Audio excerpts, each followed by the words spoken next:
பரங்கிப்பேட்டை ஹலிமா. ரமலான் பிறையில தான் குழப்பம் ஏற்படுதுன்னா ஹஜ்ஜி பிறையிலையும் ஏன் இவ்வளோ குழப்பம் ஏற்படுது? அங்கே அரபா தினத்தன்று தான் இங்கே வந்து நோம்பு நோக்கணும். அங்கே அரபா முடிஞ்சு ஹஜ் பெருநாள் முடிஞ்ச பிறகு தான் இங்கே நோம்பு நோக்கிறோம். 2.5 மணி நேரம் வித்தியாசத்தில் எப்படி 2 நாள் வித்தியாசப்படுது? இஸ்லாம் வந்து விஞ்ஞானத்தை ஒத்துக்கிற மார்க்கம். அப்படி இருக்கும்போது ஒரு சயின்டிஸ்ட்டை வச்சு பிறை கண்டுபிடிச்சி எல்லாருமே ஒரே நாளில் நோன்பு நோக்கலாம், பெருநாளும் கொண்டாடலாம். இதுலையே இவ்வளோ வித்தியாசம். ஜாக்கில் உள்ளவங்க வந்து சவுதியில் கொண்டாடுற மாதிரி கொண்டாடுறாங்க, நோன்பு பிடிக்கிற மாதிரி நோன்பு பிடிக்கிறாங்க. அது தௌஹி ஜமாத்தில் உள்ளவங்களாம் சுன்னத்துல் ஜமாத்தில் உள்ளவங்களாம் வித்தியாசப்பட்டு அதுக்கப்புறமா நோன்பு பிடிக்கிறாங்க, அது மாதிரி பெருநாள் கொண்டாடுறாங்க. நீங்கள் வந்து ஊரோட ஒத்து போகிறீங்களா? பிறை சம்பந்தமான ஒரு கேள்வியை கேட்டிருக்கிறாங்க. அதாவது விஞ்ஞான அடிப்படையில் ஒரு கணக்கு பண்ணி கணித்து பிறையை அறிவிக்கலாமே, அல்லது சவுதியில் அரஃபா நாளில் கூடுறாங்க இல்லையா, அதை அடிப்படையாக வைத்து அரஃபா நோம்பையும் ஹஜ்ஜி பெருநாளையும் தீர்மானிக்கலாமே, ஏன் இப்படி குழப்பம் ஏற்படுது அப்படின்னு கேட்குறாங்க. குழப்பம் ஏற்படுவதற்கு காரணம் மார்க்கத்தை எப்படி புரிந்து கொள்ள வேண்டுமோ அப்படி புரிந்து கொள்ளாமல் ஒரு விஷயத்தை அறகுறையாக விளங்கி கொண்டு ஆய்வு செய்த காரணத்தினால்தான் இந்த குழப்பங்கள் எல்லாம் ஏற்படுதுங்க. ஃபஸ்ட்டு நீங்கள் விளங்கி கொள்ளணும், இந்த உலகத்துக்கெல்லாம் ஒரே சூரியன் தான் இருக்கிறது, ஒரே சந்திரன் தான் இருக்கிறது. இவங்க வாதம் என்ன வாதம் வைப்பாங்க? சூரியன் ஒன்று தானே, சந்திரன் ஒன்று தானே, அப்படின்னா உனக்கு என்ன இன்னைக்கு பிறனா எனக்கு என்ன நாளைக்கு பிறனா, இப்படிங்கிற ஒரு அடிப்படையில் இவங்க இந்த பிரச்சனை அணுகியிருக்கிறாங்க. சூரியனை வந்து அல்லாஹ் வந்து நேரம் காட்டுறதுக்காக தந்திருக்கிறான், சந்திரனை வந்து நாள் காட்டுவதற்காக தந்திருக்கிறான். குர்ஆன்ல ரெண்டையும் அல்லாஹ் சொல்றான். அஷ்ஷம்சு வல் கமரு பிஹுஸ்பான், சூரியனும் சந்திரனும் காலம் காட்டிகளாக உள்ளன. இப்ப சூரியன் நேரத்தை காட்டுதுன்னு சொல்றான்ல, அதுக்கு என்ன அர்த்தம்? சூரியனே நேரத்தை காட்டுதா? அதில் ஏதாவது டைம் எதுவும் போட்டிருக்குதா? இல்லை. சந்திரன் நாள் காட்டுதுங்கிறானே, சந்திரனே நாளை காட்டுமா? காட்டாது. சூரியனும் சந்திரனும் காலத்தை எப்படி காட்டும் என்றால், பூமியிலிருந்து எந்த டைரக்ஷனில் அது இருக்கிறது அதை வச்சு தான் காட்டும். இப்போ சூரியன் ஒரே சூரியன் தான், நமக்கு அந்த சூரியனை பார்த்து மகரிபுன்னு சொல்லுவோம். அதே சூரியனை உலகத்தில் வேற ஒருத்தன் பார்த்துக்கிட்டு இப்பதான் சூரியன் உதிக்குதுமா. நமக்கு எது மகரிபாகி இருக்கிறது அந்த சூரியன் தான் இன்னொருத்தனுடைய மண்டை உச்சியில் இருக்கும், அவன் உச்சியில் இருக்குதுங்கிறான். ஒரு சூரியன் ஒருத்தனுக்கு என்னவா இருக்காது? மறைஞ்சிக்கிட்டு இருக்கும் பொழுது சூரியன் மறையுது, நமக்கு மாலையாவது இரவாவது நம்ம நினைக்கிறோம். நமக்கு மறைகிற அதே நேரத்தில் ஒருத்தனுக்கு உதிக்குமா உதிக்காதா? சூரியன் ஒண்ணுதான், நமக்கு மறையும், இன்னொருத்தருக்கு என்ன செய்யும்? உதிக்கும். நமக்கு அமெரிக்காவுக்கு உதிக்கும். நீங்கள் உங்களுக்கு மறைகிற அதே நேரத்தில் அமெரிக்காவுக்கு என்ன செய்யும்? சூரியன் அவனுக்கு அப்பதான் விடியும். சில நாடுகள் என்ன இருக்கு? சூரியன் தலைக்கு நேரம் உச்சில இருக்கும். இப்ப சூரியன் ஒரு சூரியனாக இருந்தாலும் சூரியனுடைய உதயத்தை நம்ம கணிக்க இயலும் என்றாலும் எப்படி கணிக்க இயலும்? அந்தந்த ஊருக்கு தான் கணிக்க இயலும், அகில உலகத்துக்கு கணிக்க இயலாது. இப்ப நம்ம சொந்தக்காரர் ஒருத்தர் சவுதியில் இருக்கிறார், சரியா? சவுதிக்கு நமக்கு எவ்வளவு நேரம்? 2.5 மணி நேரம் சூரியன் மறைகிற விஷயத்துல வித்தியாசம் இருக்கிறது. அதாவது நமக்கு சூரியன் மறைந்து ஒரு 2.5 மணி நேரத்திற்கு பிறகு அவங்களுக்கு சூரியன் மறையும். நமக்கு சூரியன் மறைஞ்சவுன்னு அவங்களுக்கு சூரியன் மறையாது. இப்ப 6:30 மணிக்கு உங்களுக்கு சூரியன் மறையும் பொழுது அவங்களுக்கு 4 மணி ஆயிருக்கும் எங்க சவுதியில. இப்ப என்ன பண்றீங்க? நீங்க உங்க கணவருக்கு நீங்க போன் பேசிக்கிட்டு இருக்கீங்க, வாப்பாவுக்கு போன் பேசுறீங்க. எப்ப பேசுறீங்க? சூரியன் மறையும் போது பேசுறீங்க. ரமலான் மாசத்துல சூரியன் மறைஞ்சிருச்சு, நோன்பு திறந்துட்டோம், நீங்களும் திறங்க சொல்லுவீங்களா? மறைஞ்சது நெசம். உலகத்துக்கே மறைஞ்சிச்சா உங்களுக்கு மறைஞ்சிச்சா? உங்களுக்கு தான் மறைஞ்சிச்சு. அவனுக்கு உன்னை கண்ணால பார்த்துட்டு இருக்கான் சூரியனை. இன்னும் 2.5 மணி நேரம் அவன் காத்துட்டு இருந்தா அவன் நோன்பு திறக்கணும். இவன் நம்ம எங்கேயாவது போன போட்டுட்டு இந்த எங்களுக்கு சூரியன் மறைஞ்சிருச்சு அதனால நீங்கள் நோன்பு திறங்கன்னா, அட எனக்கு மறையல இல்லப்பா, உனக்கு தானே மறைஞ்சிருக்குது அப்படி அவன் சொல்லுவானா இல்லையா? சொல்லுவான். அப்ப நம்ம என்ன விளங்கணும்? சூரியன் வந்து ஒரு சூரியனா இருந்தாலும் இதே சூரியன் காலை 6 மணியை காட்டுகிறது ஒரு ஊருக்கு, இன்னொரு ஊருக்கு 6:05 காட்டுகிறது, இன்னொரு ஊருக்கு 6:10 காட்டுகிறது, இன்னொரு ஊருக்கு 6:30 காட்டுகிறது, இன்னொரு ஊருக்கு 7 மணியா இருக்கிற அதே சூரியன் தான் இன்னொரு ஊருக்கு 8 மணியாக காட்டுகிறது, இன்னொரு ஊருக்கு பகல் 12 மணியை காட்டுகிறது, இன்னொரு ஊருக்கு மாலை 4 மணியை காட்டுகிறது, இன்னொரு ஊருக்கு சாயந்தரம் 6 மணியை காட்டுகிறது, இன்னொரு ஊருக்கு ராத்திரி 12 மணின்னு காட்டுகிறது. எது? ஒரு சூரியன் தான் ஒரு செகண்ட்ல தான் இத்தனை நேரத்தையும் காட்டுகிறது. அப்ப நம்ம என்ன விளங்கணும்? சூரியன் நாள் காட்டுகிறது என்றால் அது உன் தலைக்கு நேர இருக்குதா, உன் தலைக்கு உச்சியில இருக்குதா? அப்ப உச்சின்னு சொல்லு. இப்ப நம்ம என்ன பார்க்கிறோம்னு கேட்டா, சூரியன் என்பது ஒரு சூரியனாக இருந்தாலும் உலகத்துக்கெல்லாம் அது ஒரு நேரத்தை காட்டாது. ஒருவனுக்கு பகலை காட்டும், ஒருவனுக்கு இரவை காட்டும், ஒருவனுக்கு காலையை காட்டும், ஒருவனுக்கு மாலையை காட்டும், இப்படி பலவிதமாக காட்டுகிறது. அதே மாதிரி தான் சந்திரன் அதுவே நாளை காட்டாது. உன் தலைக்கு நேர வந்துருச்சா அப்பதான் உனக்கு பிறந்திருக்குன்னு அர்த்தம். உனக்கு சந்திரன் பிறக்கணும். பிறை பிறக்கிறதுல உலகத்துக்கு எங்கேயாவது பிறந்தா பத்தாது, உனக்கு பிறக்கணும். உனக்கு பிறக்கணும் என்ன அர்த்தம்? என் ஊருக்கு நேர எப்ப வருமோ அப்பதான் எனக்கு ரமலான் பிறந்திருக்குன்னு அர்த்தமாகுமே தவிர, எங்கேயோ உள்ள ஊர்ல ஒருத்தனுக்கு அந்த பிறந்ததுனால எனக்கும் பிறந்துருச்சுன்னு சொல்வதற்குதே அது அறிவியலுக்கு எதிரானது. இது சுத்தக்கூடியது. அவனுக்கு மட்டும் பிறந்து நமக்கு இல்லாம போயிடாது. அவனுக்கு பிறந்தா 6 மணி நேரத்துக்கு பிறகு, 8 மணி நேரத்துக்கு பிறகு, 10 மணி நேரத்துக்கு பிறகு நமக்கு நேரம் வரப்போகுது. நமக்கு நேரம் வரும்போது நம்ம ஃபர்ஸ்ட் முடிவெடுத்துக்கணுமே தவிர, அவனுக்கு வந்ததுனால எனக்கு வந்துருச்சுங்கிறது இருக்குது. இது விஞ்ஞானத்துக்கு எதிரான ஒரு கருத்து. விஞ்ஞான கருத்து கிடையாது. இது விளங்கிக்கிறணும்.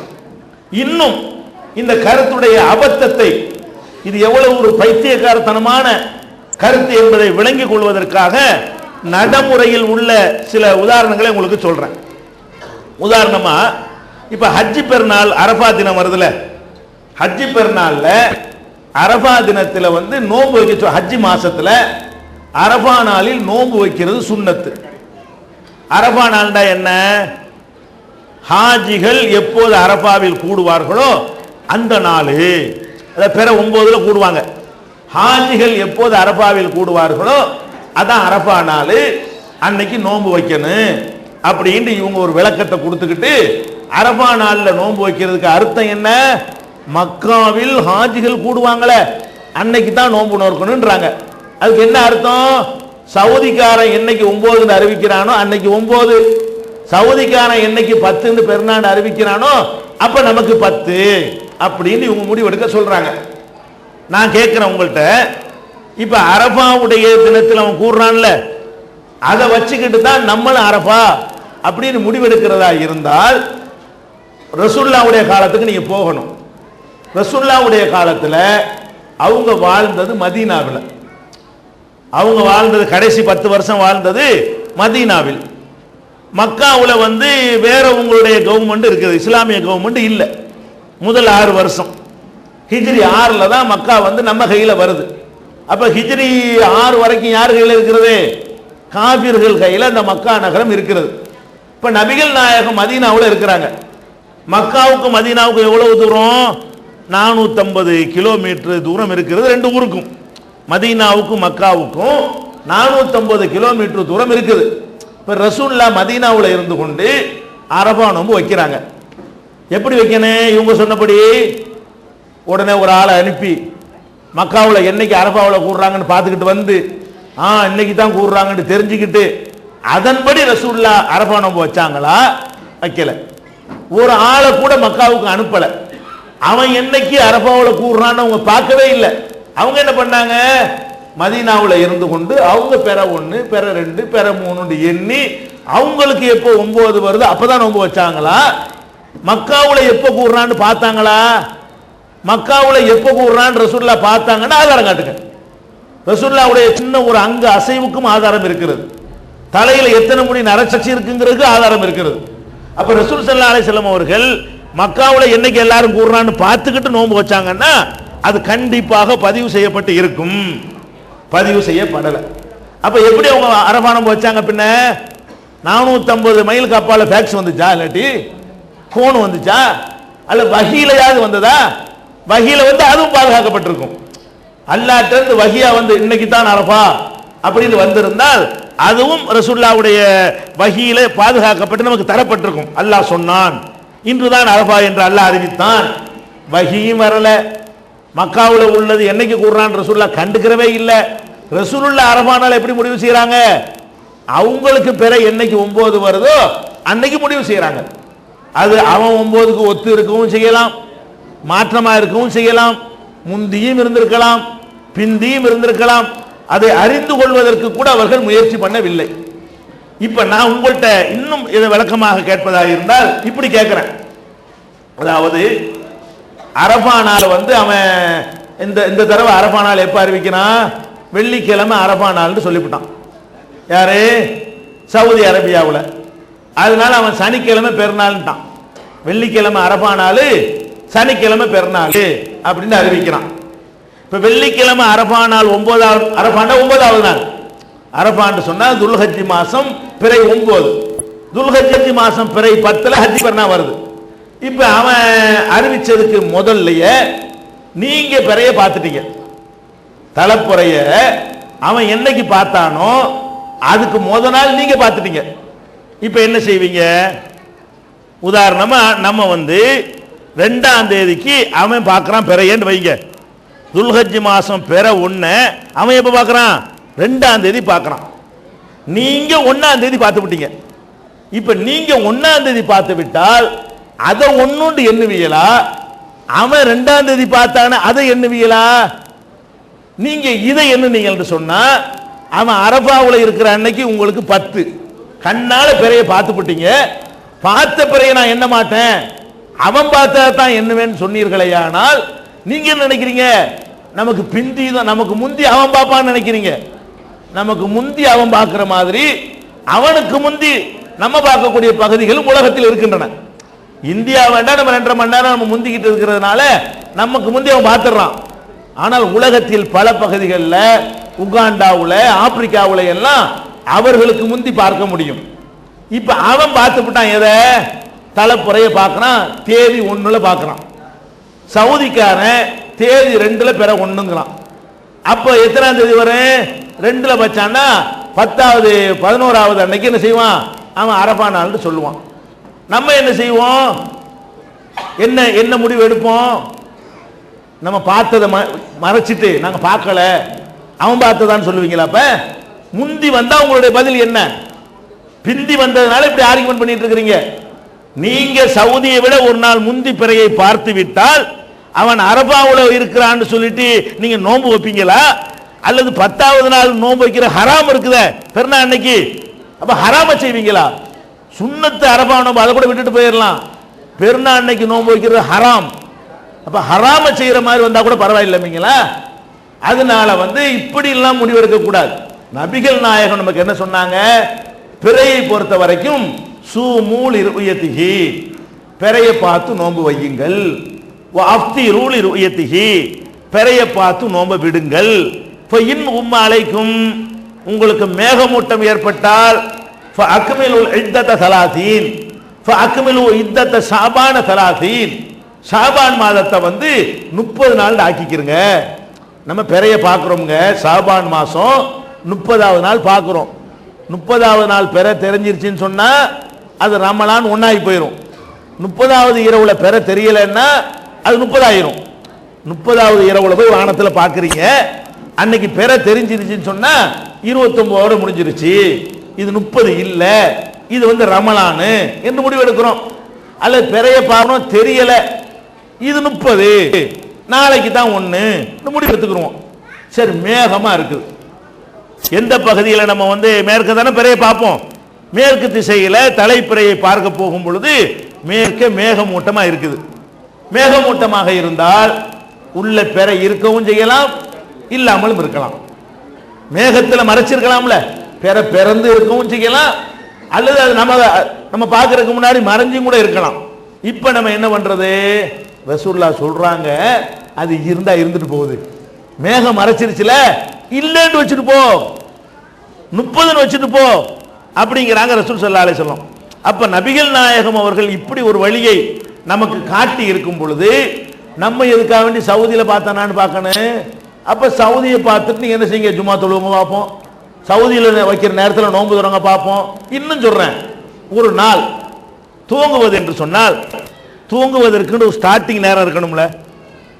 நம்ம நம்பிக்கை பிரகாரம் ஒரு நாளுடைய ஸ்டார்டிங் நேரம் என்ன, துவக்க நேரம் மகரிபு. நம்ம கணக்கு பிரகாரம் மகரிபுல ஒரு நாள் ஆரம்பிக்குது.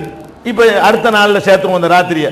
இது என்ன ராத்திரின்னு சொல்லுவோம், இது ஞாயிற்றுக்கிழமை ராத்திரின்னு இன்னைக்கு சொல்லிவிடுவோம். ஏன், மகரிப் ஆயிட்டதுனால. வெள்ளக்காரன் யூரோப்பியர்கள் மேற்கத்திய உலகத்தின் பிரகாரம் ஒரு நாள் எப்ப ஆரம்பிக்குது, இரவு 12 கடந்துட்டா தேதி மாறிடும். உங்களுடைய காலண்டர்ல, உங்களுடைய செல்போன்ல, உங்களுடைய டிஜிட்டல் வாட்சியில என்ன பண்ணு, இரவு 12 ஆகும் பொழுது தேதி என்ன செய்யறேன், அடுத்த தேதி மாறிக்கும், இரவுல தான் மாறும். 12 மணி நேரம் வரைக்கும் இங்கிட்டு சேர்த்து விட்டுறான், 12க்கு அங்கிட்டு அடுத்த நாள்ல சேர்க்கிறான். ஒரு ராத்திரியவே வெள்ளக்காரன் என்ன பண்றான், ரெண்டா பிரிச்சு இந்த பாதி இந்த தேதிங்கிறான், அந்த பாதி அந்த தேதின்றான். சரி, அப்படி வச்சாலும் அது ஒரு ஸ்டார்டிங் நேரம் இருக்குது, அவனுக்கு ஒரு ஸ்டார்டிங் நேரம் இருக்குது.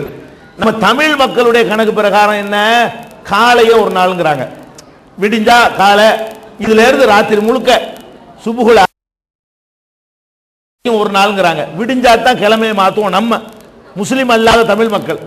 முஸ்லிம் அல்லாத தமிழ் மக்களுடைய கணக்கு பிரகாரம் சுபுகு டு சுபுகு தான் அவங்களுக்கு நாள். நம்ம நம்பிக்கை பிரகாரம் மகரிபு டு மகரிபு தான் நாள். வெள்ளக்கார நம்பிக்கை பிரகாரம் நள்ளிரவு டு நள்ளிரவு தான் அவனுக்கு நாள். இப்படி இருந்தாலும் அவனுக்கு ஒரு துவக்க நேரம் இருக்கிறது, அதை வச்சுக்கிறங்க. இப்ப வருவோம், ஒரு இடத்துல பிறை பார்த்தால் அனைவருக்கும் பொருந்துதுன்னு வைக்கிறீங்கல்ல, அப்படி வச்சா நிறைய பேருக்கு நாளே கிடைக்காது. எப்படி கிடைக்காது, இப்ப நம்ம பிறைய பார்த்துட்டோம், சிதம்பரத்தில் என்ன செய்யறோம், பிறைய பார்க்கிறோம். நம்ம சிதம்பரத்தில் பிறை எப்ப பார்ப்போம், மகரிபுல தான் பார்ப்போம். தலைப்புறை அப்பதானே பார்க்க முடியும், தலைப்புறையை பார்க்கறாங்க மகரிபுல தான் பார்ப்போம். மகரிபுல பார்க்கிறோம், தலைப்புறை தெரிஞ்சிருச்சு. இது தலைப்புறை வந்த உடனே உலகத்துக்கே இந்த பிறை வந்துருச்சு அப்படின்னு நீங்க எடுத்துக்கொண்டீர்களே, ஆனால் நீங்கள் மகரிபு நேரத்தில் அதை பார்க்கும் பொழுது சில நாடுகள்ல பகல் 12 மணியா இருக்கும். அவனுக்கு நாள் எப்ப ஆரம்பிக்கும், இப்ப 12க்கு ஆரம்பிக்குமா? ஒரு நாளுடைய தூக்கம் அவனுக்கு கிடைக்கல. இப்ப ரமலான் பிறந்துருச்சுல, உங்களுக்கு இப்ப ரமலான் பிறந்துருச்சு மகரிபுல, உங்களுக்கு ரமலான் பிறந்தாலும் உலகத்துக்கே பிறந்துருச்சுன்னு சொன்னா, உங்களுக்கு ரமலான் பிறக்கிற அந்த 6:30 மணிக்கு பகல் 12 மணியா இருப்பான உலகத்துல, அவன் எப்படி நோம்பு வைப்பான்? உலகத்துக்கு அவன் வச்சு காட்டு. முதல்ல பிறந்துருச்சு, ரமலான் பிறந்துருச்சா இல்லையா? கொஸ்டின் என்ன, ரமலான் பிறந்துருச்சுங்கிறீங்க. எதனால? எங்க ஊர்ல பிறந்ததுனால உலகத்துக்கெல்லாம் தெரிஞ்ச மாதிரிங்கிறீங்க. அப்படின்னா என்ன செய்யணும், உங்களுக்கு மகரிபுல ஷாபான் முடிந்து ரமலான் மாதம் ஆரம்பித்து விடுகிறது என்று நீங்கள் சொன்னால், உலகத்துக்கெல்லாம் அது கட்டுப்படுத்தும் என்று சொன்னால், காலை 10 மணியில் இருக்கிறான அவனுக்கும் ரமலான் இப்ப ஆரம்பிக்கிறது. அப்ப 10 மணில இருந்து மகரிப் வரைக்கும் நோம்பாப்ப அவனுக்கு, அல்ல அவனுக்கு ரமலான் வரலங்கிறீங்களா?